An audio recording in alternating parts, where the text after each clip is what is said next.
মানুষ যদি চাইলে তার জীবনের সব কষ্টগুলো ভুলে যেতে পারত, তাহলে সবাইকে মনে কষ্ট নিয়ে বেঁচে থাকতে হতো না। তখনই খুব বেশি কষ্ট হয় যখন সবার মাঝে থেকেও নিজেকে একা মনে হয়।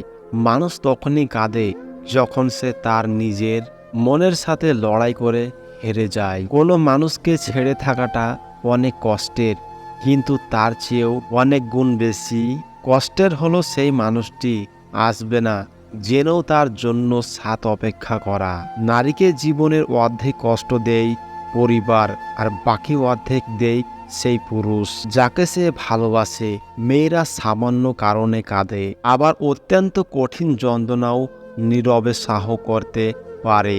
নরম মনের মেয়েদের কষ্ট দিও না, তারা অতিরিক্ত কষ্টের জন্য রাতে ঘুমাতে পারে না। যতবারই আমি দুহাত মেলে ভালোবাসা বিলিয়েছি, ততবারই সাজানো গোছানো অবহেলা ফেরত পেয়েছি।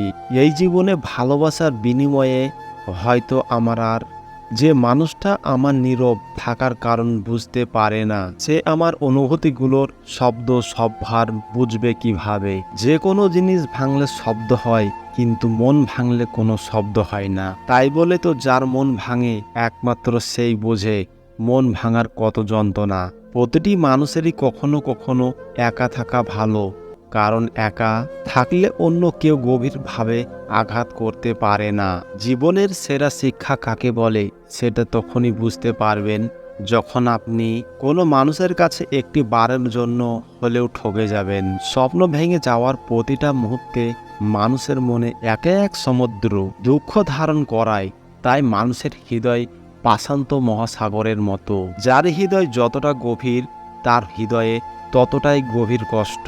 জীবন মানে হলো একটা ভূমিকাহীন গল্প, যার প্রতিটা লাইন পড়া খুবই সহজ, কিন্তু বোঝা ঠিক ততটাই কঠিন।